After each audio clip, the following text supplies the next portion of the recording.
Balamusiza bonna abatulaba oba abatuwuliriza amanya Lulese Bunza ndina mukulu Muzungu David Olale.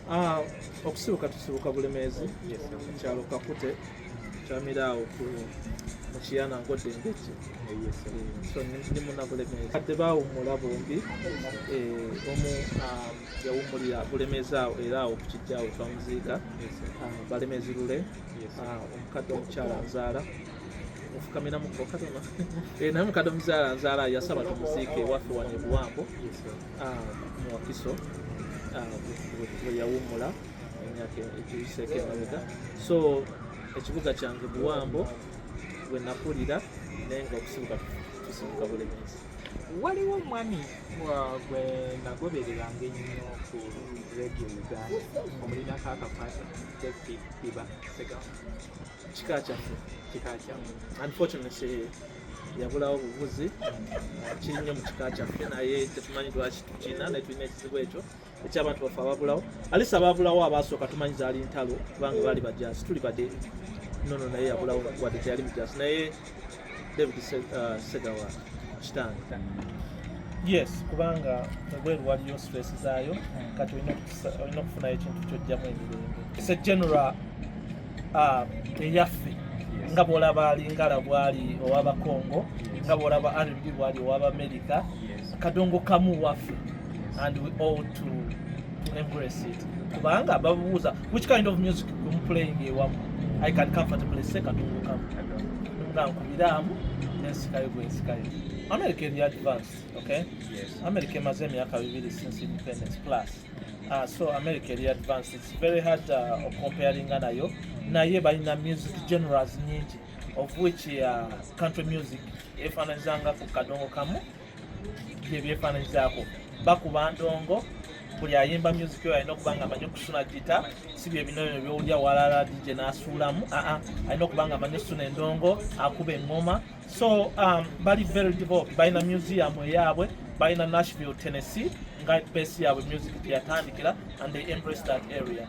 I think naffe singa tufunayo omukisa twandifunye netumanya Kadongokamu yaffe base eri luddawa netubeera ne museum yaffe I think naffe twandikopeddwa. Kirungi kya Africa in general oba Uganda nti tulinayo amawanga edda agatukolera dda bye tulina okukola tulina kwegomba netugamba mukola mutya naffe netubireete obeera eyo gy'oli nga Mukama akusaasidde olina enfuna gy'olinamu enfuna gwolinamu akasente nze nalisabye omuntu n'akoma wano n'agamba you know what nafunamu akasente Muzungu David oli luddawa nalabye okola ekintu bwe kiti njagala tutandike museum ettaka liri luddawa ettaka eryo n'oligula for the good of Kadongokamu music board nesettingibwa organization nesettingibwa ng'erina ba board of directors abatunulira heritage eyo so netusettinga up museum yaffe kubanga kati otereka catalogs nyingi eza Kadongokamu leero enkya bwe sikusanga tugambe totuuseka catalogs zetu tumanyi wetulizisanga catalogs zetu tulina ozireeta mu central position gye tuyita museum netumanya nti catalogs tuziterese ti n'abaliddawo balizitegeera ekikyo neŋŋamba opromotinga kintu kyaffe Kadongokamu music waffe is indigenous to the land neŋŋamba you know kubanga Abaganda bamuyimbye abatali Baganda bamuyimbye buli omu bamuyimbye music waffe nga bw'olaba Lingala neŋŋamba you know what I think this is the best opportunity okukwatagana n'omuntu ayagala ekintu ekyaffe kubanga natuuka e Bulaaya nendaba tibagala kintu kyonna kyonna ekikonsani n'omuddugavu okitegeera okujjamu ng'alina wakifunyamu sente tetuna kutuukako eyo level njagala okujjukiza nti obulamu e US bulala nnyo ku bulamu obwa wano kusanyuka kutono muko kubanga okukola kusukka amasanyu so tetuna kutuuka ku level eyo naye the fact that kati okiŋŋambye nsobola okwogerako n'abamu ku bafo abantu nina abantu bemanyi nga mukulu Serumaga amanaging ekimu ku bifo ebisanyukirwamu tulina ekifo kyaffe kimu ekyaggalawo rendezvous nakyo kyali kifo kyaffe naye I think naalibadde n'omukisa okwogerako ne bana abakulu netufunayo olunaku asisi nga lwolumu luli dedicated to Kadongokamu. I think that will start driving the idea back ebivulu bino byetukozesa okukiringa stress mu kukola okungi kwe tulina nice nakulya wa Kadongokamu simanyi lwaki tebajja mu America but don't forget Bannayuganda basooka kugenda Bungereza so Bungereza as far as tuva ku East Coast tuva ku East Coast, Massachusetts. Matter of fact, for abamu tugiyita Little Kampala. I think tulina chance okutandika okumarketinga abantu baffe ababilivinga mu Kadongokamu ba artists okutandika okujja ku East Coast. Bato bange b'Amerika nnyo. Every 2 years ngezaako okubakomyawo ewaka to appreciate wagye nava. Naye nze ngamba ekibuuzo kyandibadde nti kyava ku kigo okwagala Kadongokamu. Nze Kadongokamu mulabanga rap music ayogera ku struggles ez'abantu bano. Rap music okusinga abaddugavu baba boogera ku struggles mama we ze bayitamu okula. Kadongokamu naye asomesa ku osooka okwogera oluyimba lwonna naye Kadongokamu asooka okwogera ku story y'omuntu gy'avudde paka okuyingira ekibuga n'olaba now you can relate. So Kadongokamu sinaamusomesa ku baana unfortunately kubanga they are a little bit of very different. Kyensinza okukola kubaleetanga Kampala balabe gye tuva eno waffe so that they appreciate it. My hope nti bakomawo bakolere naye weeruli mwesimye abalina bakitammwe abakola enteeka nemutusanga bwabo so ngenda nentunulira abaana bange nga embeera gye bakuliddemu nene bagamba mwesimye abalina bakitammwe kubanga nze ebimu abaana bange bye balina saayina chance abakirabo tubeebaza okubeera nti bwe basuubiza batuukiriza ate balina poloti kubira ddala ku mufuna mpola kubira ddala ku $1,200,000 okutuukira ddala ku sente zoyinza okulowoozaako ate balina n'essomero Piers Primary School ate balina n'ekirabo Soccer Academy. Kakati mu mbeera eyo yonna beekwate mu batwalira abaana Piers Primary School esangibwawo Buwambo mu kibuga awo wakati oba otwala omwana agenda asome ku nsimbi ate yatugambye nti balina ne basare balina basare okutandikira ddala ku $10,000 okutuukira ddala ku nsimbi zoyinza okulowoozaako bannaffe ba Piers Primary School. Kale twekwata kirabo mu buli nsonga asobole okukulaakulanya olulimi lwa Ssaabasajja ensonga zonna zisobole okuba nga zitambula banyabo ne baseba abatu. Okay, muntu wange nkwebaza kubanga okyagoberera Muzungu David Kadongokamu music analyst. Nate n'olunaku olwaleero tukiddeko eno mu bitundu by'ekyanja yensinkanye omwami ono oba oliawo abasinga temumumanyi naye nga nze emwogerako naye bagamba lubaale w'omulamu tasamirirwa. Nsaba obuuzeeko ku abatulaba. Balamusiza bonna abatulaba oba abatuwuliza amanya Lulese Bunza nina mukulu Muzungu David olwaleero. Okay, kale ndowooza abantu abangoberedde ebiseera ebisinga mubadde mutera okuwulira nga ndina omuntu gwentumira mbadde ntera nnyo okutumira omwami Bob Kabindi Mpima okuva we London muzannyi wa mizannyo nentumirako omukyala omugoberezi wa Kadongokamu bamuyita Jariya Zawedi Nanfuka okuva e New York kati n'omwami Lulese Bunza okuva e Massachusetts. Munange bagamba bati tawadde mutawaana mukama atusobozesezza okubeerako naawe leero wewalegoberera Kadongokamu. Alhamdulillah bangi bwe batuuka eyo ebyewaffe babyesamba ate ne babeera nga badda ku byebweru kutamanya. Namwe mufiisaawo akadde okubeera nga Kadongokamu oba ebyene ebyewaka mubigoberera? Yes, kubanga ebweru waliyo stress zaayo kati olina okufunayo ekintu kyojjamu emirembe. Ekitegeeza omujja kunsasula ayinza okuba nga ndi omu ku ba stress killer. Kituufu kunze n'abalala munnange olaba abantu bangi tulina ebintu bingi ebitera okunyumira abantu naye nga bwe babeera mu bantu tebasobola kyogera nti ekintu ekyo kinyumira. Ndina example esinga gyentera okugamba abantu akaboozi k'omukwano ffena tukaagala naye bwe tubeera mu bantu tetusobola kalaga nti twagala. So ne Kadongokamu bw'atyo ne bagamba nti byakikadde. Oyinza okukkiriza n'oyo agamba nti Kadongokamu w'abakadde? No, it's music nonsonyiwa nja kugattamu oluzungu kubanga gye tuwangaalira naye it's a genre bakiyita ekigambo bakiyita genre. It's a genre eyaffe nga bw'olaba Lingala bwali ow'Abakongo nga bw'olaba R&B bwali ow'Abamerika Kadongokamu waffe and we ought to embrace it. Kubanga babuuza which kind of music you playing ewamu I can comfortably say Kadongokamu nga nkubiraamu nensikayo gwensikayo. mabegaawo nalina omwami muwandiisi wa bitabo muzungu ava Netherlands Mr. Michel von Hout yaŋŋamba nti country music yasimuka mu Amerika bo balina type eyaabwe mu Netherlands si country music n'agamba kubanga nti country music it's an American general siye waabwe naye n'agamba nti oluvannyuma yamala neegira n'erya ensi yonna mu Amerika mukitambuza mutya kya Kadongokamu weeyo batambuza batya Abamerika? America eri advanced, okay? Yes. America emaze emyaka 2 since independence plus.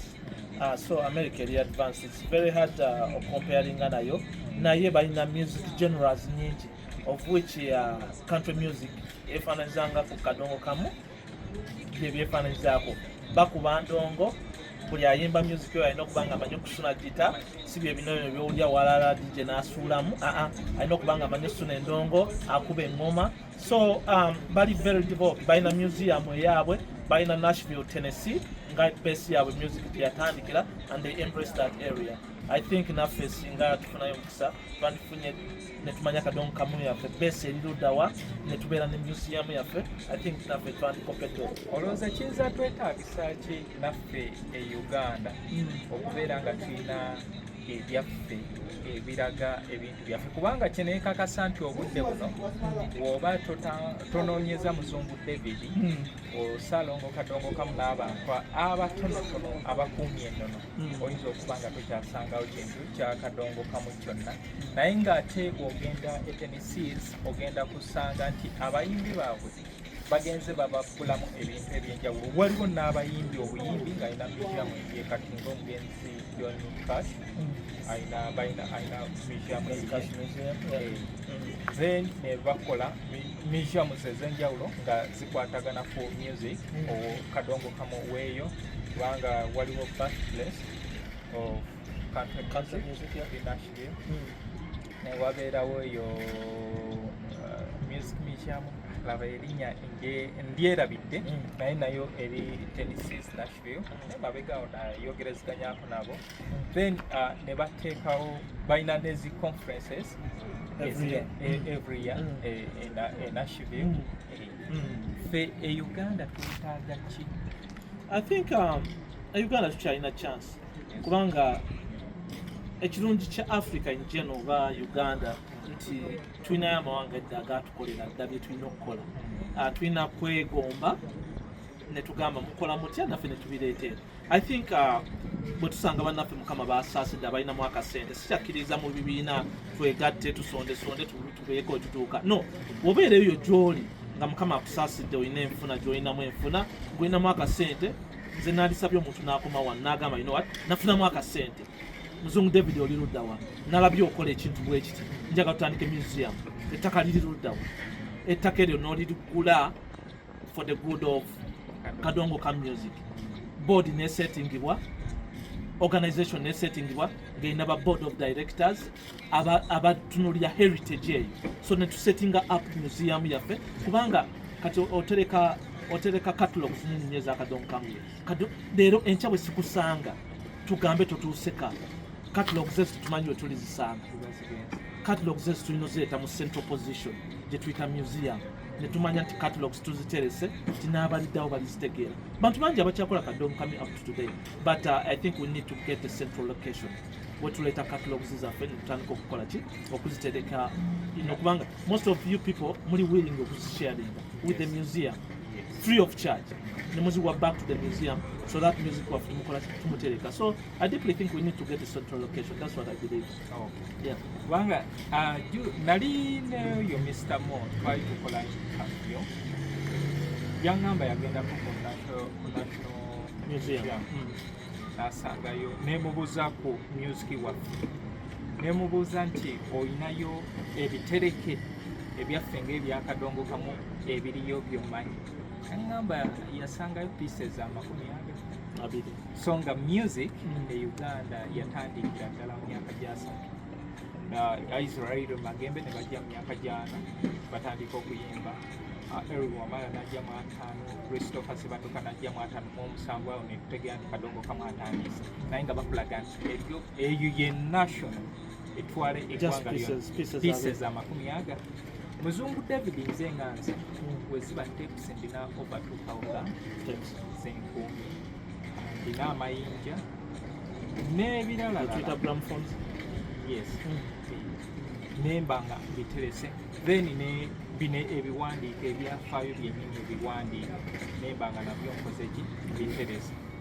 So mwami Ssebbunza enda kubuuza era ekibuuzo ekirala nga kikyali ku nteekateeka. By the way nga sinakubuuza kibuuzo ekyo nsaba mbategeeze nti ono omwami yandaba ku Facebook post kyeye eyakuleeta oba sijja kulimba nti njagijjukira naye what I know bwe tubeera ku Facebook nalaba kyenalaba somebody who's trying to work with Kadongokamu yali post ya nsonda nnya oluyimba lwa Prince Joppo Kafeero waliwo eddaalo lye nalaba lyanyumira bulungi kati neŋŋenda neteekako ebyo ebigambo lyrics eza Prince ze yakola mu luyimba then noncontactinga netugira bwe tutyo ne tusobola okubeera nga tureservinga erinnya Kadongokamu heritage wadde waliwo okutawanyizibwa.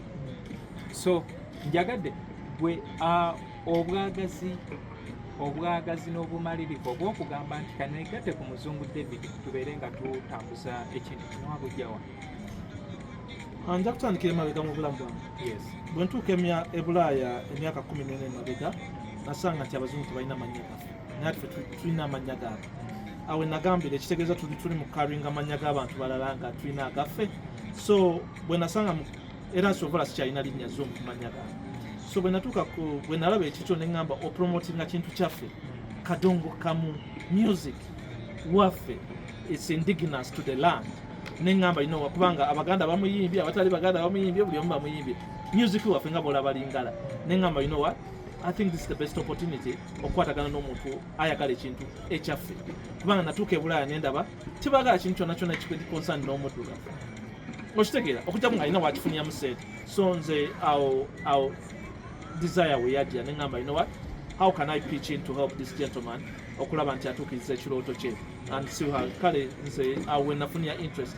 I've always mbadde mu mbeera nti njagala okukwatagana n'omuntu abelievingira muffe. Era nzijukira mu mwaka gwali gwa 2023 ali njogerako n'omu associate professor owa University of North Carolina bamuyita David Pierce.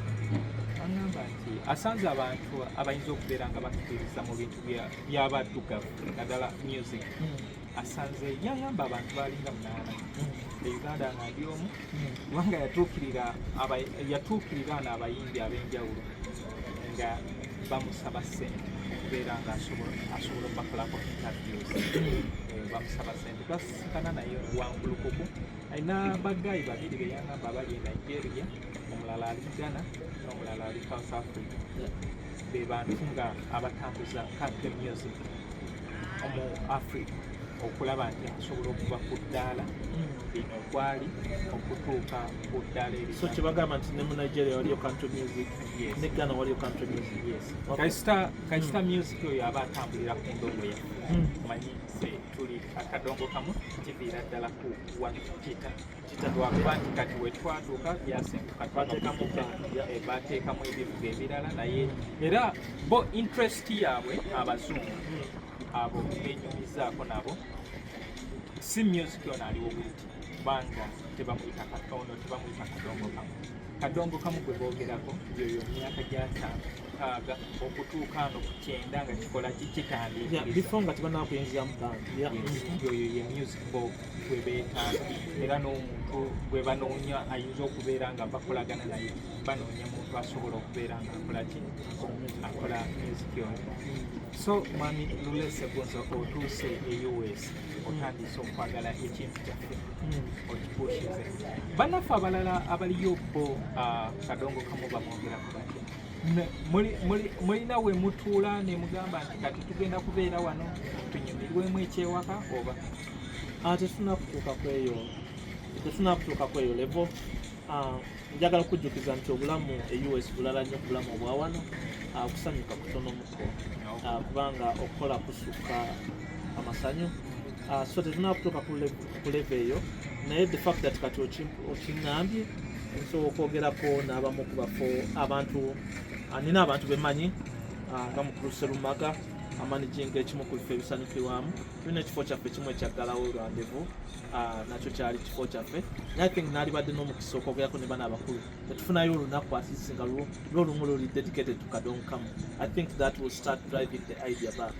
Kubanga elanda ndio nategeera balinayo olunaku lwabwe olwa Kadongokamu night, era bamuyita DJ Kisirifu yakwasaganya enteekateeka eyagibagawo, naye akuba music mukadde, alina olunaku lwa band, akuba music okuva okwetoloola ano East Africa, naye nga ne Kadongokamu tukola ki, tulina olunaku olulala. Y'ensonga lwaki nkubuuliza mu US kiri kiti right now bwe mbadde nfulumamuko ne ngenda mu bifo byaffe ebisanyukirwamu, tetunaba kubeera na lunaku oluli dedicated to Kadongokamu, but nga bwe nkunnyonnyodde engeri bw'okinnyonnyoddeko, ngenda tutwala initiative okwogerako ne mukulu Serumaga ndabe oba tusobola okufunayo olunaku dedicated to our Kadongokamu, kubanga ekifo tukiina, we are blessed that tulina ekifo kyaffe ky'Abannayuganda abo bwe bakuŋŋaanira ne bawuliriza, and I think it's a good idea. mu myaka gy'emabega emu ku export ya Uganda eyaliwo ali music, era omwo mwagira abaana kati abagenzi nga bafiire kongole ttaano, era ndowooza Sweden eyasinga okubeera nga edduganyibwamu. Kyendaba kati obudde buno export esinga politics, kati owulira abanabyabufuzi bano bagenzi kingi olw'ensonga oba ez'enjawulo. Bungereza ensangi zino etegeka ebivulu eby'enjawulo, era nga ndowooza ne gwensembye okutegeera eyaliyo nga agenza okupafominga yali Mathias Mulumba wa Lukaka. Mu Amerika kiri kitya mu abayimbi bano bajja ne kupafominga? Mbifollowinga nnyo kubanga ebivulu bino byetukozesa okukiringa stress mu kukola okungi kwe tulina. Nice nakuulira wa Kadongokamu. Simanyi lwaki tebajja mu Amerika, but don't forget Bannayuganda basooka kugenda Bungereza, so Bungereza as far as n'akakwate tulina kanene nnyo ku Bungereza as compared to America. Naye tuva ku East Coast Massachusetts, matter of fact abamu tugiyita Little Kampala. I think tulina chance okutandika okumarketinga abantu baffe ababelieving mu Kadongokamu ba artists okutandika okujja ku East Coast. I think we have a good chance. Kubanga tubadde tukyafunye omukisa, abamu ku basajja abatuyimbira endongo eri bakyaliwo, oba oliawo n'abamu ku bakyasobola okubeera nga bakola ki, nga bakyayimba endongo eri, kubanga tulina abaana kati abayize nga bo bakwata endongo kati sobola okuyimba ennyimba za jjajja bamanyi Christopher, sobola okuyimba ezooli, ne tukolawo enteekateeka ne tufunayo abayimbi ne babeera bataano, kubanga naiko ne muzeeyi Matiya Kakumirizi nandagako ebifaananyi eby'enjawulo nga bagenze Switzerland, bagenze Germany, bagenze mu Russia, bagenze okupafominga. By then yali Kadongokamu and Cultural Company mu myaka gy'ensanvu ba traveling all over Europe okubeera nga bapafominga. Kitwetaagisa ki okubeera nga naffe bano abaffe aba Kadongokamu tusobola okugatwala eyo ne basomesa ku abali oba n'okutuperformingiramu. Ate era kuba kusomesa kiri possible. Tuli blessed nti we have the means.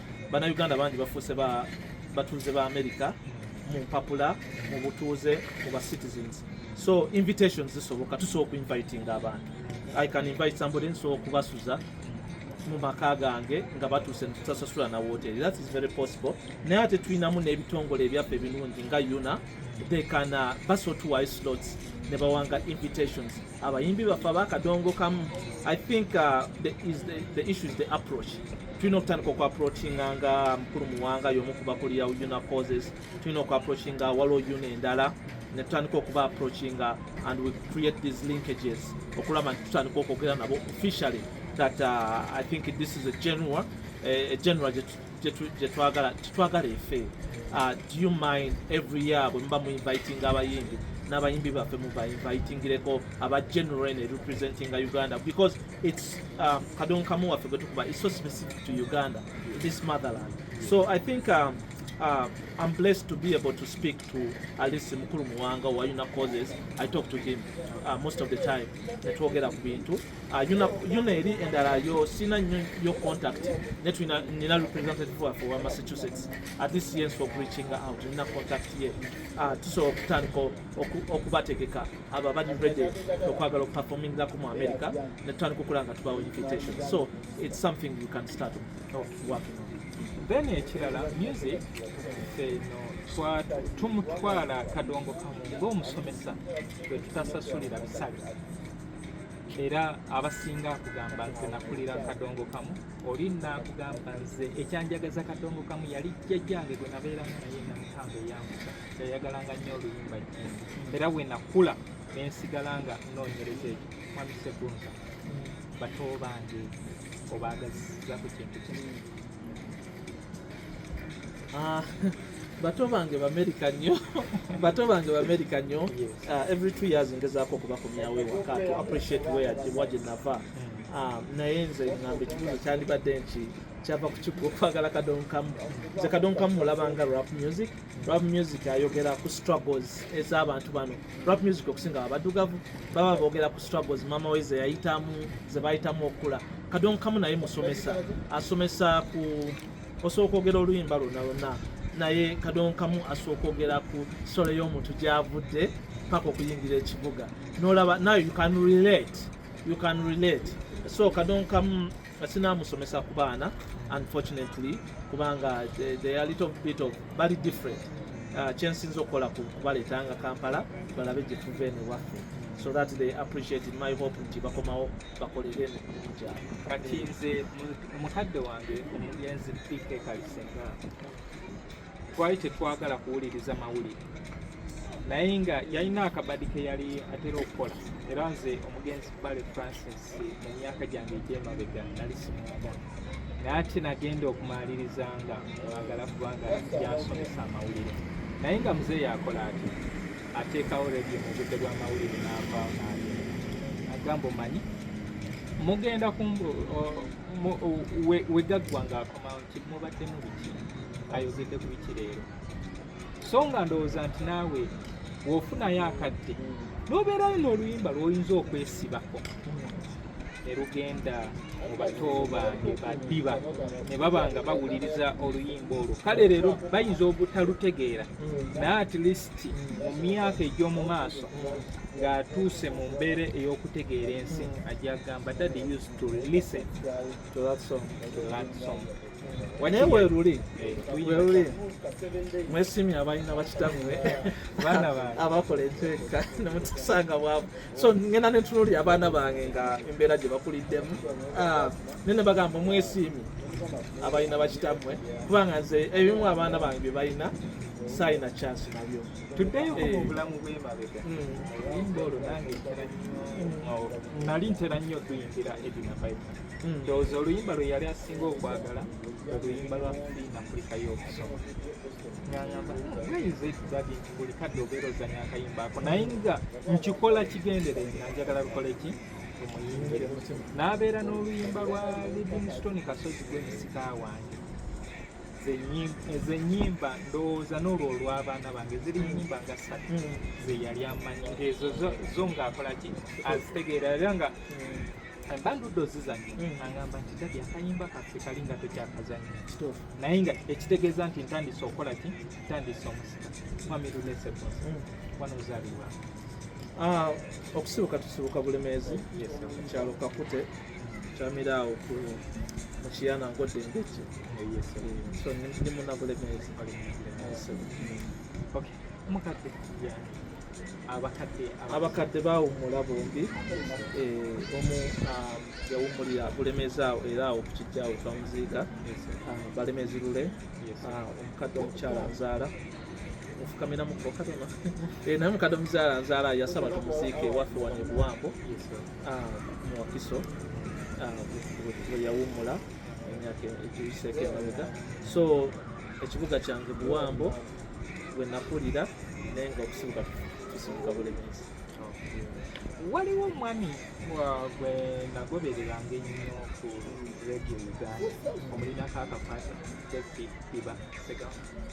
Kika kyaffe unfortunately yabulawo buvuzi kiri nnyo mu kika kyaffe naye tetumanyi lwaki tukina naye tulina ekizibu ekyo eky'abantu baffe ababulawo. Alisa ababulawo abasooka tumanyi zaali ntalo kubanga baali bajaasi, tuli bajaasi mu famire yaffe tulinamu abajaasi bangi ababadde mu gavumenti okuviira ddala ku Amini naye naye yabulawo wadde teyali mujaasi naye David Segawa kitange.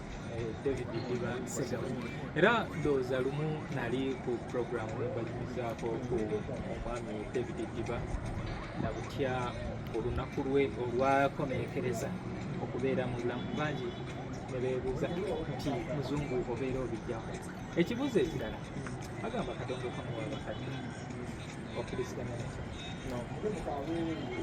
ekyo omuntu ayogera ekyo mu luzungu olutono lwemmanyiiko bakiyita kubeera naive. No, Kadongokamu is a general eva mu kitundu kino ekyensi. Nga bw'ona ogenda e Congo n'osangayo Lingala, nga bw'ona ogenda mu Amerika n'osangayo rap. So Kadongokamu is a general enkadde ennyo eruddewo okumala emyaka emingi naye ng'eva mu kitundu kino ekyensi yonna kigigatta kubanga before Kadongokamu okujja twasangayo ennyimba zaffe ez'ekina folk songs kati ne twebbulula nga tukola ki nga tugomba ne bazireeta mu bivuga kino ekivuga ekyali ekizungu ekyajjita ekyali kizze ne tutandika okubeera nga tukola ki kiri ne kivaawo ne tufuna kino era woogenda ebusoga tumweta Kadongokamu abeeri bamuyita Kadongokamu wano Kadongokamu fena jasiti tukyusa amannya naye nga tuyimba ekikola kyekimu era nga tutambuza n'ekivuga ekyo kimu yegita olwo ne tuwerekezaako ebivuga ebirala naye nga kiri kyekitambula. So mwami Lule Ssegunza ekyo ndowooza n'oba ng'okijjeewo Kadongokamu si waawe. No, music leero gwe bayita modern kidandali tetusobola mu attachinga to anything. Kale tutambule tuddeyo e Massachusetts oba mu Amerika. Nammwe mulina ennaku entongole nti zino zennaku eza Kadongokamu zalina okukubwa ku radio za Amerika. Music wa Amerika yenna alina ennaku entongole ze celebrating that kind of music. Kabere country music era babeera ne week eyo, this is a country music week.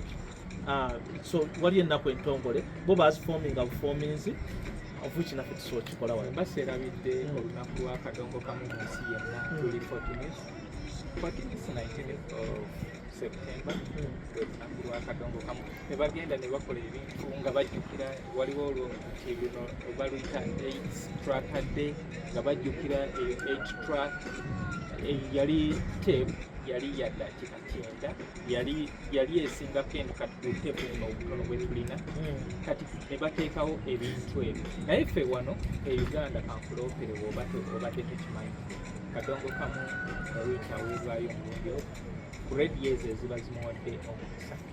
Tolowooza nti ekintu ekyo oba TV tolowooza nti ekintu ekyo kiyinza okubeera nga kijja emisono yaffe okuwabwayo olunaku olumuluka okuzanyibwa mu mpewo tekirina kyekitanga anti kati ne bakwata kino ekidandali oba bubblegum music ne bamuimpatinga ne bamufosinga mu gundi ne bamufosinga mu Kadongokamu ne bamufosinga mu bantu audience ne bamufosinga so nga oba oliawo ekintu ekiimpatinga knowledge mu bantu morals mu bantu so ne baba nga bakisuulirira. Not to cut you short naye I come from a free world. Nva mu nsi whereby buli muntu akkirizibwa okukola kyayagala. Bw'aba omuntu ayagala bubblegum, it's okay. Bw'osanga Lula agamba nti Kadongokamu is okay. Kadongokamu keka n'akatale kyovola ffe naffe n'otusanga nga buli omu alina edduuka nga litunda ngoye buli omu n'agula ewuwe. So nze sikinaako mutawaana. Nze sigamba nti oba kyabulabe naye tusanga nti Kadongokamu ku media stations eze Uganda ojja kwesanga nga if it's in terms of percentage aweebwa 1%. N'osanga music oli omulala nga adominatinga nti okuva week ennaku zonna zeerimu balondayo olunaku lwa sande abamu balwa mukaaga ne bamuwa ssaawa ekyo naye ng'ate ziri all week. Yeah, oli mutuufu kitu affectinga naye don't forget that colonialism is still real in Africa. Abantu bakyalowooza okuteekako wiigi okweyerusa kikyali kintu kirungi ate ng'osooka embracing olususu oluddugavu kasi olumalamu embalabe kati people embracing other music as compared to music that is indigenous to the land. Unfortunately, people are naive. Abantu bali bakyalowooza abazungu bali better than us naye nga watuusa otuula n'omuzungu. Recently Obama yagamba I don't think those people have been sitting on the table. Don't think that they are better than us. Actually, when you find out, they are not as that good. So, abantu obata embracing a music waffe kiri kubo. Naye nze bwe naaweebwa obuyinza mu space yonna gye ndimu nga bwe natandika okukolagana naawe nja kuwanga omukisa for Kadongokamu music to dominate. So, bw'osanga nannyini radio, nannyini TV, bw'osanga na DJ nga he thinks that it's high time of promoting ekyaffe, they will embrace it. The issue is we are in a free world. Tetuli mu communism, tetuli mu socialism, tugenda kuleka Kadongokamu music ng'abantu nga mmwe mutandika okubuildinga over time naffe ng'abazze kubanga omwami tulina waneno wetuyimiridde waneno alina hoteli ayinza okugamba every Thursday Njagala DJ kuba Kadongokamu. So kati omwami ngono bwa embracing that abantu bajja kujjanga wano batuule bamanye every Thursday oli omwami akuba Kadongokamu. People will come. Kino kyengamba buli omu alina bakasitoma be. Buli omu alina bakasitoma be. Sigenda kufosinga kubeera n'abakasitoma abo. So I think nze kiriwo fetukole ogwaffe. Okay. Mu Amerika era gye nsinzira okuba nga nkubuuza ekibuuzo ekirala. Olina ennyimba ezikkirizibwa okuzannya ku mpewo ezitakulizimu? Yes or no? Bali advanced mu technology oluyimba ne bwe lubeera lubi nnyo nga lulina ebigambo ebibi buli ekigambo ekyo ekibi bwe kituuka nga babuukawo. So kati Amerika nja kugamba teri luyimba lugaanibwa kubanga n'ekigambo ekyo bwe kijja bwe kiti nga bakibuuka nga bakuba ebirala. Wano tulabyeko abayimbi bangi nga basiba olw'okuyimba ennyimba eza byabufuzi. Mu Amerika kiri kitya? Teri. Osobola okuyimba kyonna kyoyagala siteeka nti nina okukuwagira oba okutampa. It's an advanced economy. Their mindset bava ku level eno ey'ensolo. Balina level gye baliko. Kyova laffe tukyali we tuli bo bali eri. Kubanga tutuno tutuuse mu kadde ak'okubeera nga buli omu agenda mu nkono akadde k'ebyobufuzi keri alina kubeera ng'akola ki? Ndowooza tujjukira last year omuyimbi mulwanyi yafa eyayimbira Besigye oluyimba mu 2016. Besigye anayimbira Museveni jawo baasi biki agamba mu bigambo bye yali akola ng'agamba nti bamuwookwa naye nga byetuusa ku byabufuzi. Namwe wamwe guli nti oba olina awagira gw'otakkiriziganya naye ojjawo mujje. Abakulembeze baffe bakyali backward. Kyova asooka. I'm so sorry. Amerika eri wala. Sijja kulima nkola ya gavumenti ya Amerika naye siwagira president aliko ate nkyalina omulimu. That's how easy it is. So abakulembeze baffe bakyali mabega baava wala Mukama yabasasiza ne bafuna omukisa okutuuka we bali. Naye bw'obeera omunaku Mukama n'akwambusa sometimes obunaku bwo buli busigala bujja. So be bakulembeze baffe bina bakulira mu nnaku ne wadde Mukama abawadde tebasaze okwerabira by'emabega bagende n'omulembe. Tetulina kyakikolera. Akalulu ka Amerika omusajja yakawanga mu tenti mudde wamu baliwo abaokudda abayingira nga tebalina bibakwatako. Bw'oba wayingira na nnyonyi oli mu site togenda kudda kubanga wakkirizibwa okujja. Naye bw'oba wayita busiya ku lusalo ng'otambula mpolampola ojjayo kubanga nakirabye nga abantu kumpi akakadde nga kalamba kayagala kagire kafu abantu olwo ne batandika okuraisinga gundi ebibuuzo ebyenjawulo baliwo abagenda okudda e Uganda ndowooza bali 3,000 eyagambye eno waliwo abatuuka ne bakwata eri ku Mexico border. Mbawuliddeko bannayuganda abayita ku mazzi oba abayita mu nsiko mbawuliddeko, naye yeno samaro yange nkwako y'ensonga. Omusajja mutuufu, nze bwe mbeera wano ngenda kulwanirira nsi yange, ngenda kukolera ebirungi ebisaana ensi yange, va ku bukulembeze bwe tulina wano obukolerera bwe tutategeera, naye nze bwe mbeera ndi mu bukulembeze ngenda kukola ekigasa ensi yange. Ate I think bwe tutunuulira global picture kirungi abantu bakomewo bateeke pressure ku gavumenti zeeno, kubanga gavumenti zeeno zirina okukolera abantu emirimu. Abantu buli bwe tusitula abantu ne tubatwala Dubai ne tubatwala wa pressure eva ku gavumenti kyabwe tubawonye, naye abantu bakomewo batandika okuwoza gavumenti twagala mukuliyetinga emirimu temugenda giwa abantu bamu. Then kati gavumenti bwe gitunuulira mu maaso, omuntu asinga okubeera dangerous yatalina kyakulya, omuntu asinga okubeera dangerous yatalina kyakulya. So nze Trump kyakola nange nsobola kikolera ensi yange, kubanga kati wano bwe nfuna obukulembeze nsobola okugamba bani abatali baffe eno sisobola kikola kubanga nze mbirivinga mbaddugavu bonna, naye nze ngamba Trump kyakola sikina mutawaana. N'ekirala kye nawulidde nti bano ndi mwana wa minisita, ndi mwana wa mukulembeze naye nga nva ku lukalu lwa Afrika, abaganda nabo keekadde baddeyo mu nsi zaabwe.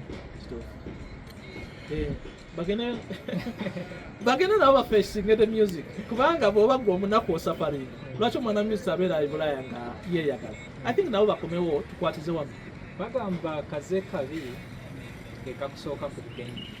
Tulira nti mu ggwanga lya Amerika obudde buno eddembe ly'okwetaaya eri bannayuganda tono mu bannaabwe nga kyenkana buli omu embega wamu kiri kiti ekintu ekyo. Okusinziira nga kiva ku gavumenti ya wano kimpulira. Of course, era wootuuka amaaso ebiseera ebisinga bakugamba teweefasa nnyo Munnayuganda. Bannayuganda mu biseera ebisinga tweyisiza bubi ku bannaffe.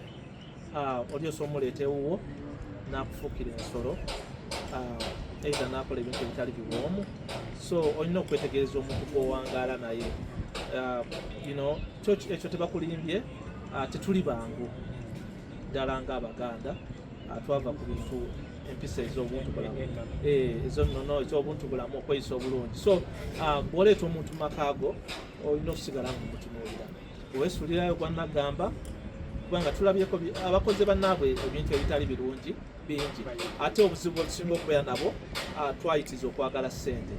Omuntu bw'abeera agenda okujja mu mbeera gy'olimu n'agamba ngenda kuwa ssente bwe zityo nkola ekintu bwe kiti, ebiseera ebisinga abantu baffe tebagaana. Lwakuba kati tulina level ate era waliyo n'abalungi abatuuse ku level n'omugamba ngenda kuwa ssente bwe zityo namugamba nze bisibikola. Then ekintu ekirala Abannayuganda ate abali eno bagamba nti Abannayuganda abali mu diaspora kati tutunuulire eggwanga lya Amerika ly'owangaalira oluseka ate luyitirivu nnyo mu Bannayuganda abali eno balunkupe. Ate bakulimbye kubanga right now kyebagamba gavumenti enyigiriza nnyo abantu especially abatayogera lulimi lw'abali mu gavumenti. Kyenawuliddeko ku muntu omu atalina muganda yagambye gye tulaga mu maaso buli muntu alina okubeera alina omuntu ali mu Europe oba mu Amerika. Bino ebyokubeera mu Buwarabu tebikyayamba kubanga mu Buwarabu teri ssente. Twegamba abantu bafuuse luseke, option eriwo, bizinesi zaabwe wano zifa nga oluseke ne lusigala ng'abantu baba bali e Bulaaya. Yes, kati ng'Abannayuganda bagamba n'Abannayuganda bannaffe abali ku Bulaaya nga batuwooninga ku Bannayuganda bannaffe abali ku Bulaaya nti oluseke basinziira eri ne bakola ki okulya abeeno. Oba statement yange ogitegedde bulungi. Bannayuganda bangi bakomplaininga nti abali mu diaspora bayitiridde okubeera nga bababba ssente. Abali mu diaspora bababba ssente? Babba ate abeeno. Kiwuliddeko ne ku nsonga z'abagezaako okubayamba okukola empapula nga babasaba ssente naye nga kimanyi tebagenda kumuwa visa. Ekintu ekyo nakiwulirako naye sikiinaako, siri nnyo mu eyo bizinensi, sikiinaako ki. Kati ekyemanyi wakeera n'osaba ku visa, wakeera mukyala wo n'asaba visa, obaolyawo n'abaana oba omwana okumusabira viza yandyetagisisa omuntu omukolera empapula omukolera empapula nti oluganda omukolera nti oli bamusabye miliyoni 10 bamukolere ku paperwa amutwalawa amutwala ebweru kyandigwanidde omuntu okubeera ng'agenderera omuntu amukolere ku mpapula. ngenda kuddamu ekibuuzo kino bwe kiti teriyo tuve mu kulowooza mu byobwereere buli mulimu omuntu gwakuyambako alina okusasulwa kubanga naye alina ab'okuliisa naye issue ejja nti what is enough, you know, what is worth it. Kubanga okusaba omuntu miliyoni 10 omukolera ki? You know, miliyoni 10 sente nyingi nnyo naye buli muntu yeetaaga okusasulwa, buli muntu kakolera yeetaaga okusasulwa. Believing in communism, believing in capitalism to some extent, buli muntu nsaba asasulwe naye I think ekizeewo obuzibu nti abantu bakyabuses nakusaba miliyoni 10-20 ng'alinga ng'akugamba nti empapula ogenda zifuna naye egundi eri gyetufunira visa talina okitegeera visa gwo gyefunira kwogerako kukola ki. I think it's issue genuine naye I think ndowooza abantu bave mu kusasula abantu osobola okwesabira empapula bangi b'osanga kino nno nja kwebaza kubanga ndowooza omwaka gwali gwa 2023 kintu ekyo wakiŋŋamba nti buli omu osobola okutuuka ku bulaaya singa obeera ne katondawo kubanga katonda yalina okukulembera buli mujja tuuka ali omuntu aleme kubuuza na bibuuzo biri awo kubanga teriyo bibuuzo teriyo fomula ya bibuuzo byebagenda kubuuza kituufu buli omu alina ebibuuzo bye so ekyo nakyo nkikonyeeko bukonyi kubanga waliwo omukyala emabegaawo abaddewo yali w'amaanyi nnyo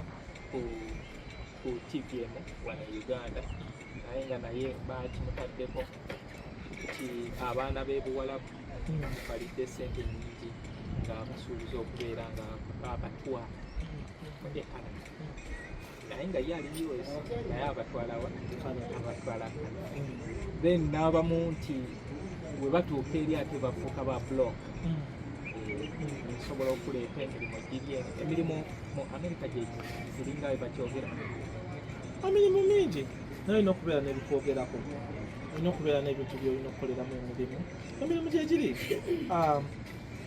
naye oyo omukyala yeetaaga kuloopebwa. Temukkiriza abantu kusigala nga balya ku bantu ssente. Abantu batunda ebibanja byabwe batunda obutaka bwabwe okubeerako we batuuka naye bw'aba omuntu bw'atyo azuuliddwa nti alya buli ssente kyetaaga amanya ne mugatuwa tulina kati systems kwe tuloopera abantu abatukola obubi. Omukyala yeefiifiidde akwina ensolo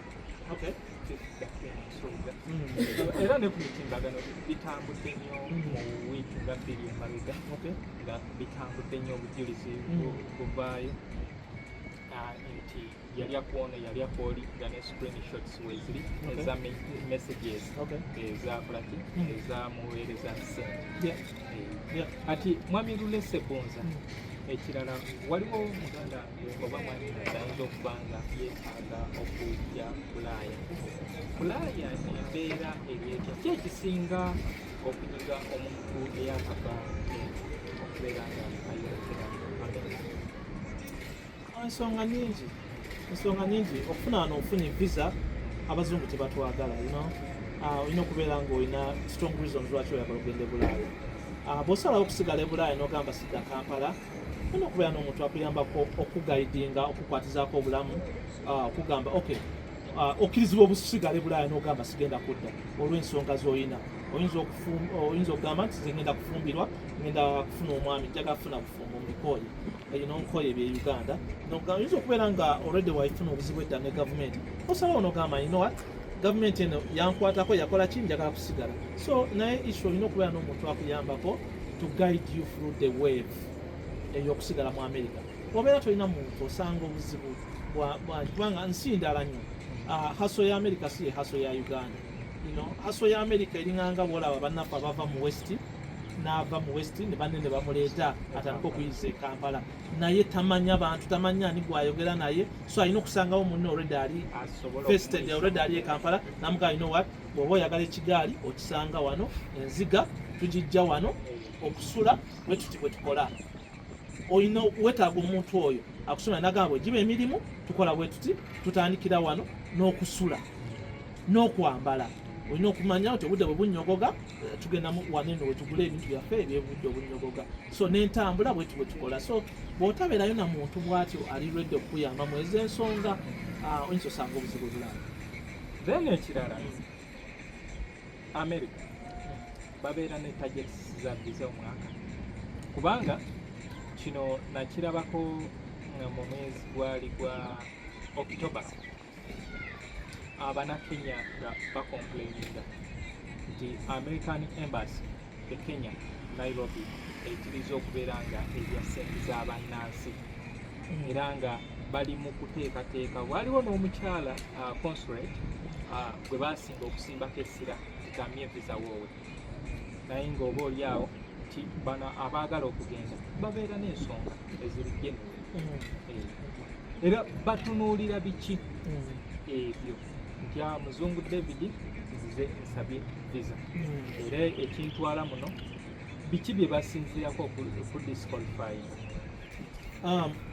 Unfortunately sikola ku embassy naye kati siri mu gundi siri mu State Department kati gwe ofunye omukisa wakiyitamu era ozendooza osembererako ne banno waliwo eyajja n'agamba munaye genda obusajja obwasooka bwanyanja kensooka ntukolebwe nti according to the UN Charter buli embassy weeri eryo ttaka lya nsi weeri si lya ttaka lya Uganda so they have a right to decide ani gwe bakkiriza ne gwe bagaana. South African Embassy yesinga okumma abaddugavu sina America. South African Embassy yesinga okumma abaddugavu tebatwagala South Africa kibuuzeeko naye kugamba they have a right to accept or refuse ate balina ne quotas mwe bakoma.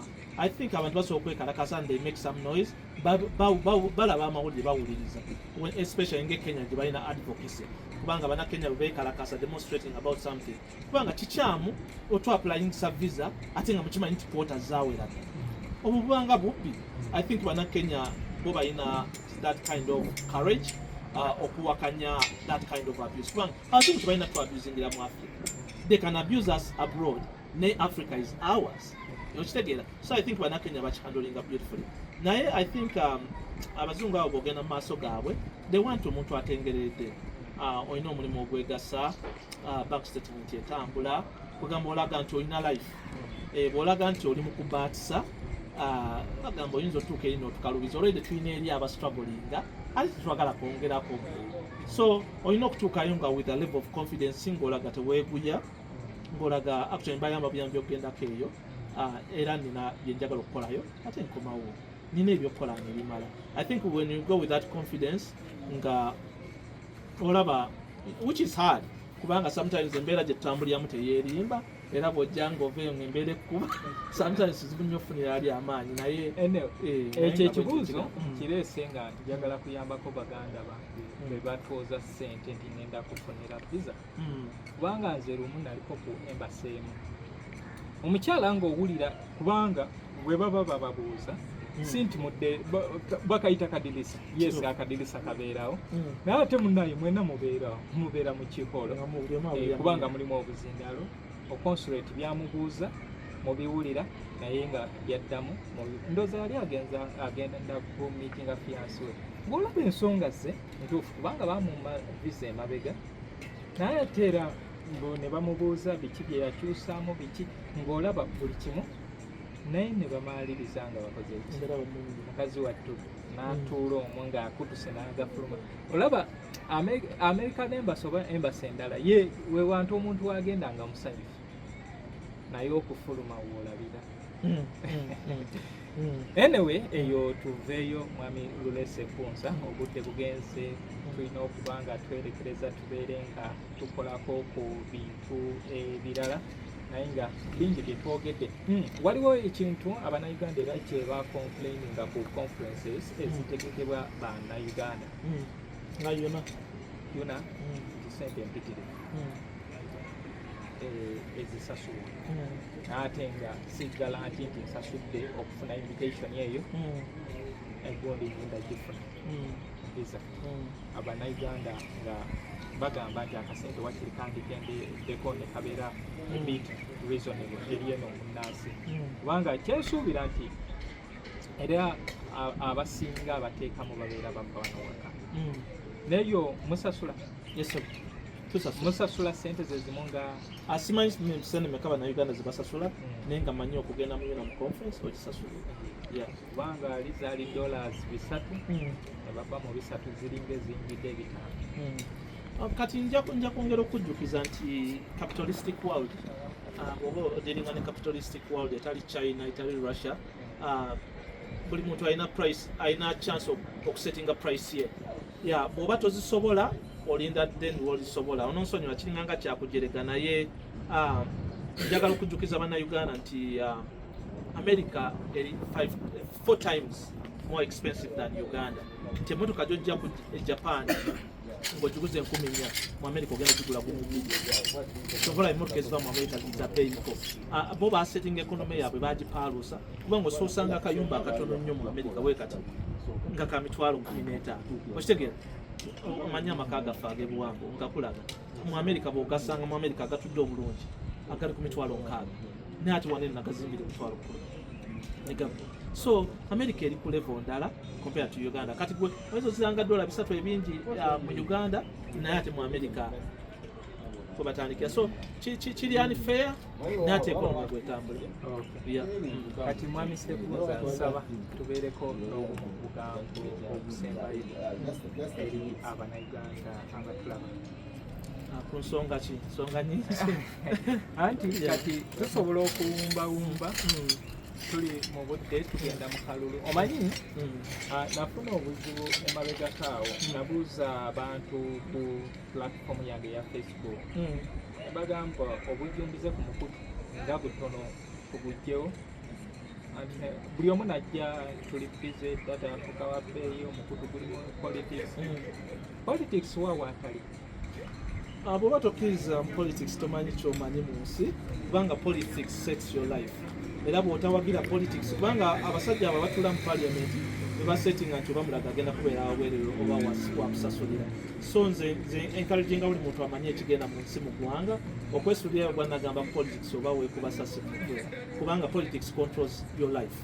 Andi ndowooza politics atandikira waka kituufu kyemmanyi kati muli advanced omulembe guli ogw'abamuzeeyi bamuzeeyi bagwavaawo naye nga nkimanyi nti muzeeyi yalina entebe yingi nga teryagituulamu yalina essowaani yingi teryagiriiramu era ne mutuuka nti ono ye mukulu waffe ono yatukulira kati ndowooza emutandika ebintu ebyo nga olaba nti bribe era naye etandikira waka ya addiba sirika ngenda kuleetera omugaati lwaki tomugamba nti sirika notayongera ku kirala. So tugenda mu budde bw'akalulu era ebibiina ebyenjawulo bitandise okuzza enkalala nalabyeko NRM oludda People Power aba National Unity Platform ekyo bakikola omwaka oguwedde okuyingiza bamemba abapya n'okwakudeetinga enkalala zaabwe. Embeera y'ebyobufuzi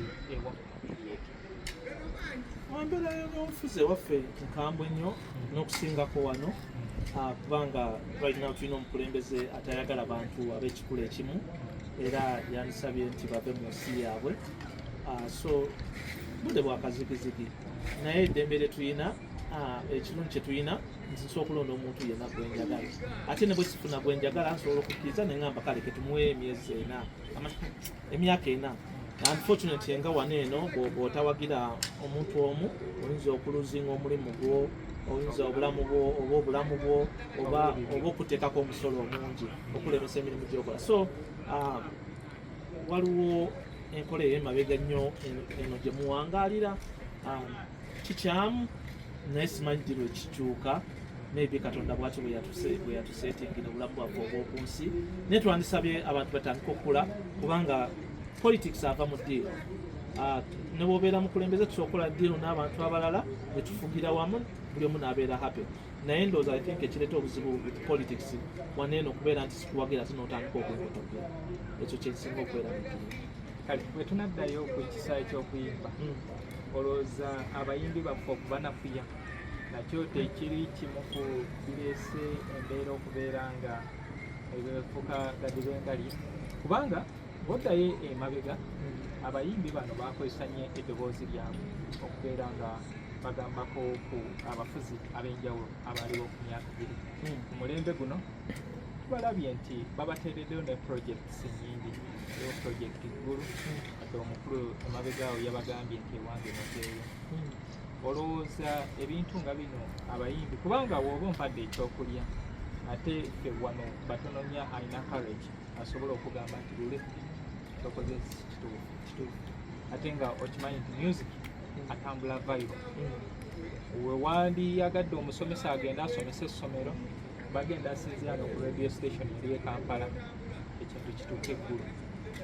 So olowooza embeera eno ey'abayimbi baffe okubeera nga bavudde ku nono ey'okuyimba ku ebyo bye balaba ne bye basuubira okujja teyinza kubeera emu kweresa embeera eno? I think abayimbi abamu kye bakoze okuyingira ebyobufuzi n'okutandika embeera y'okudiiru okufuna ssente mu gavumenti I think ereese obuzibu bagenda kuluzinga their independence okukola ebintu byabwe bye baagala n'okuyimba with autonomy and independence. I think beetemeddeko ettaka bwe banaaviira mu kinnya kino ekinnya kiri very deep simanyi diri oba naakivaamu kubanga kati balina okudependinga ku muntu omulala ate talina kuyimba tasobola kuyimba. So I think nze mu ndaba yange ekintu kikyamu. Mwami Ssebunzi nakasero magezi asiri byafuzi nkola ya gavumenti ya Amerika sobola kubeera na gavumenti ndala tosobola kubeera na gavumenti ndala. Anyway kale bantu bange badde ne mukwano gwange Lule Ssebunza okuva e Massachusetts mwana nzalwa ya wano naye akulaze nti ekintu kyaffe kino akyagala ekintu kyaffe kino akyagala. So mwami Lule Ssebunza ndina emboozi ya Kadongokamu News Library and History Center eyokusangibwa Kasubi Basookakwavula State etubeera ne Kadongokamu Heritage Center. Website yaffe Italy under construction. Wali oyogeddeko n'omukulu Edwin nedda personal on that level sinaba kutu. So njagadde onoonyezeeyo banno etusobola okubeera nga tutambuza ekintu kino kubanga ekyamazima nga Musongu David kimmenya balina okunoonya content oba olina okunoonya ekyokulya oba olina okunoonya okutambuza obulamu twetaaga kati tulina data nti okwaplodinga gundi emanyi nti obudde buno tuyinza okubanga erimu like 13 GB twetaaga otukwatizaako tusaba ku buyambi tunoonyeze ku balala bajje batumanulire tusobole okubeera nga tubeerawo. Kyoyogedde kyetulina okukola nga ffena ababirivingira bw'oba olina ennimi n'okomawo e Kampala kitegeezo kya birivingira gy'owava I think kikulu nnyo tukiri naye ngenda tandika okwogerako n'omwami wa yuna batuweeyoko ka slot nga our general naye tandika okupromotinga bamuna I think ngenda kukola more mbadde right now nga ndi kusoma ndi very busy naye I think ngenda kweyongera kiweebudde era naffe twetaaga okubeera nga tujja tusomesa tubanga abasinga baleme tulabire oba oliawo naffe tulina tetusobola okugatta ku nsi nga woolaba nti omanyi batunyooma olw'emyaka ebikula ne gyetuva. Hank Williams omusajja atwalibwa okubanga yejjajja wa country music oba Kadongokamu mu nsi yonna yafiira ku 29 yaleka ennyimba 31 era wano nalaba bangi nga bagamba gundi yasinga okuyimba bega ani muyimbi wa Muyimbi wange bonna bayimbi naye nga ogamba era nga olaba nti ne mu Buganda mubeeramu omwana ate teyawumula ndoza omusinga kwagala basudde wali esinga kwagala basudde kiki wali osinga okwagala basudde kuyimba teyali akola ekyo ekyenjawulo okukira ku balala I think yali ayimba ku nsonga ezinkwatako ebintu byeyayimbangako nga biri real life scenarios nze kyenasinganga okwagala weewaawo n'abalala mulimu abakola ennyimba ennungi Livingstone yakubako ennyimba ennungi ezazisobola okutuyamba kontrolinga ku siriimu if people baali bawuliriza baitha oleese ekintu ekyo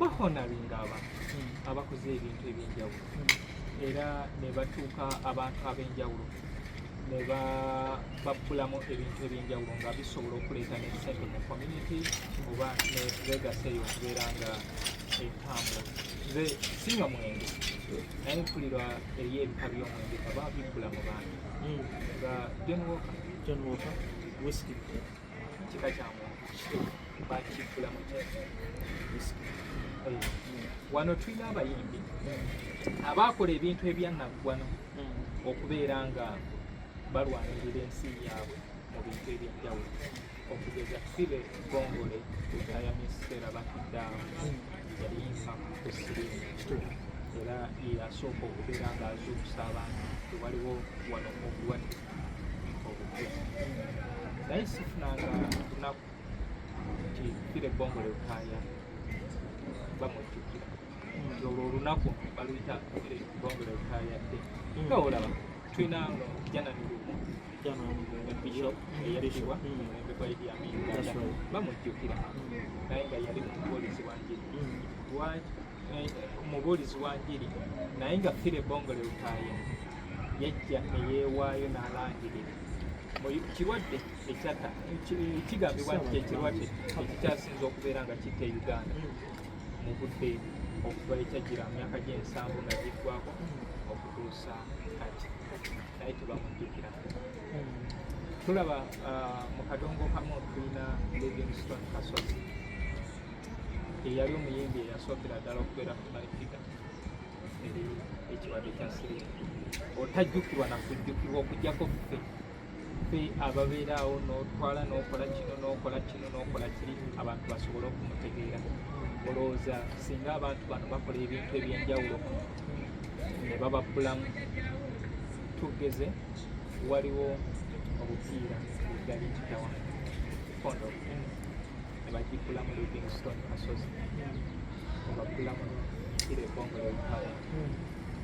ekintu ekyo tekisobola gattako kisobola okugattako naye kyetaaga abantu nga gwe nange abali very involved mweno general ya music gye tukola okutandika okuleetamu ebintu by'abantu baffe abaaleka erinnya I think kigenda tutekinga ffe tusooke tutunde tusooke tumarketinge this music back again abantu bamutegeere naye okutandika okuleetamu that element is another area I think we have a chance Prince Joko Cafe bena twamutegeera bulungi kituufu nti ku mwenge yali tayisa yali akutegeera bulungi era gwamutwala nti we bakeera nga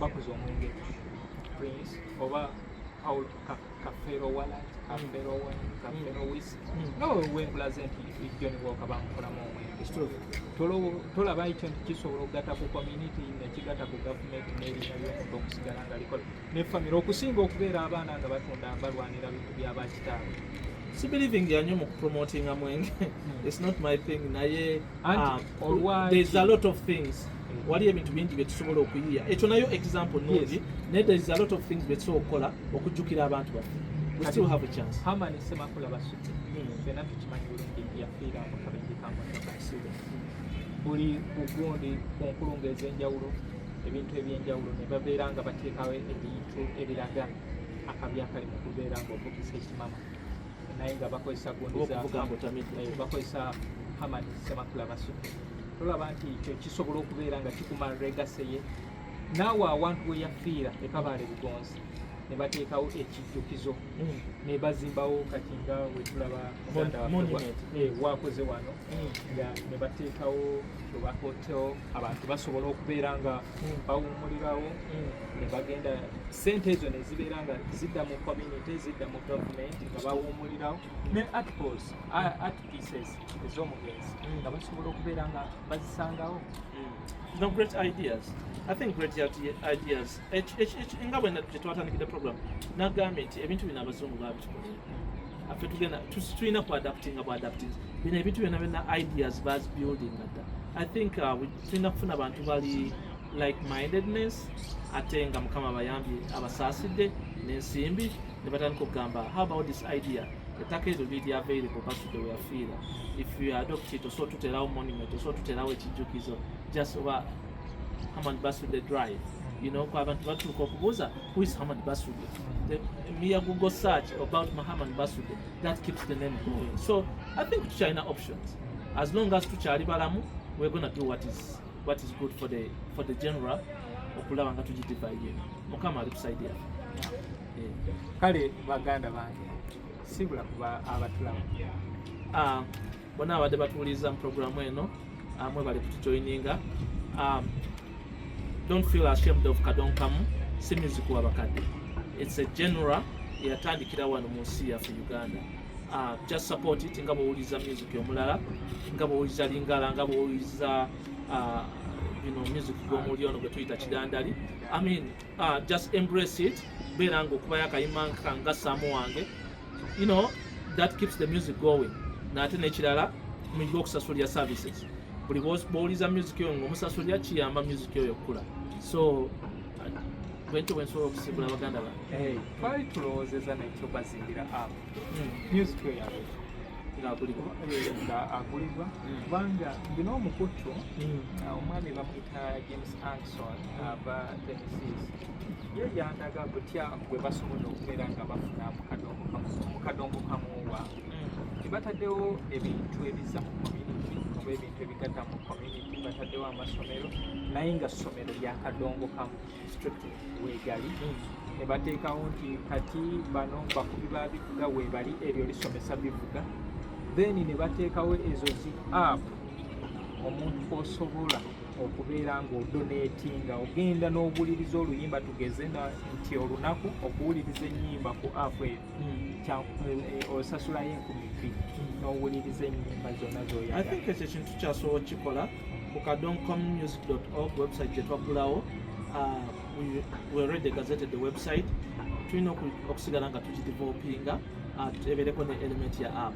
I think we can add that. Kijja tuyamba nti over time tusobola uploading all our labels ne tuziteekako whereby people can buy actual music from the app or from the website.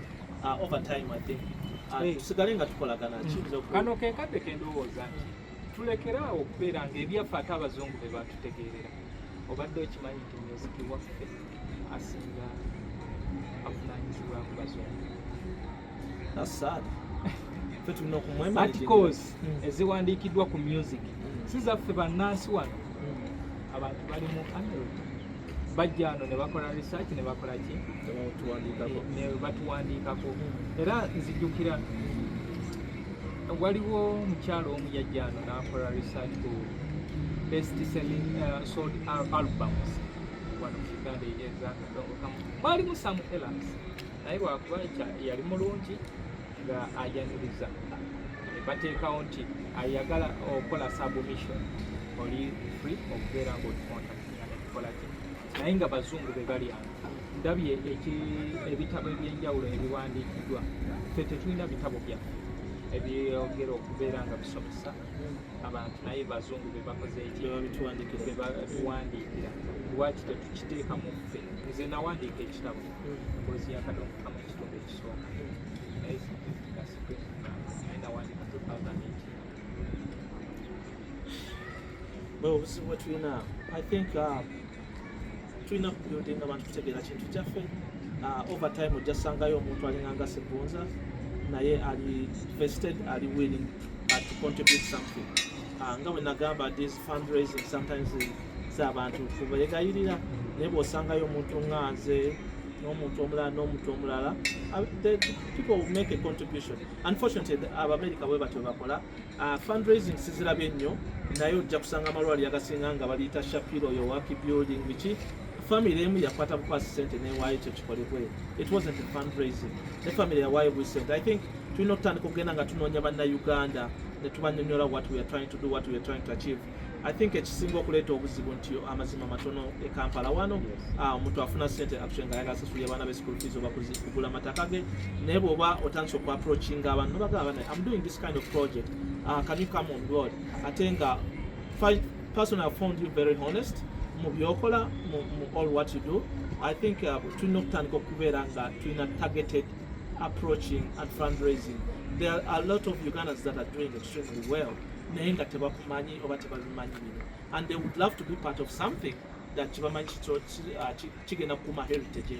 So I think over time tulina okutandika mukama kasase as we go along tugenda building foundations that are more than determined tubeere nga building foundations. Okay, kale Uganda. Kale bantu bange bwentyo wendabise olunaku olwaleero nkoledde kyanja kisasi kyanja abasinga ekitundu baali bakibatizaako embeera endala, naye ndowooza ebintu bigenze bikyuka era mwe abaagala okubeera nga musanyusa obulamu mulya kuzammwe. Omanyi Uganda ekikyasinza okubeera ekibi nti omuntu atuuya n'okukola ate tasobola kulya kuzize, tasobola kulya kuzize. Kino kyolaba wano eri emmotoka gyeri ekyo kisaawe kya mupiira mwagala okubeera nga musanyukamu, musobola okubeera nga mujja n'owa kamera ogenda zemberako tulage wano. Ekyo kisaawe kya mupiira bakitukoledde kyaffe nti musobola okubeera nga mujja ne muzannyamu omupiira guno ogw'ekizungu. Kati kito kisigadde teekako carpet. Kati wano eno hotel tuli ku rooftop, musobola okubeera nga mujja. Mwami Sebbunza n'emikwano gye bagezezaako okubeera nga batukolera ebintu bino. Kale nga bwentyo bwe mbagamba nti ekitundu kikino kigenda kikula, mujje musanyuke mulye ku ssente zammwe. Kale baganda bange bwentyo Omuzungu David bwe ndabise olunaku olwaleero. Kikaya College School, essomero eryegulidde erinnya mu kusomesa abaana ate ne bayita. Ssomero lya ddene boarding, mix y'abawala n'abalenzi, senior 1 paka senior 6. Balina library, science, ko ne computer labs byonna bijjudde. Balina arts ne science subjects, co-curricular activities, ko ne section y'ebyemikono, omuli okusiba enviiri, okkanika n'ebirala ebigwa mu kkowe eryo. Omwana n'ava ku ssomero lino ng'ali self contained. Kyewuunyisa, ensimbi zaabwe ze zijja mu nsawo ya buli muzadde. Basange Kikaya Bulenga Mitiana Road. Okumanya ebisingawo noti 757 mukaganya 1157. Kikaya College School, education for development.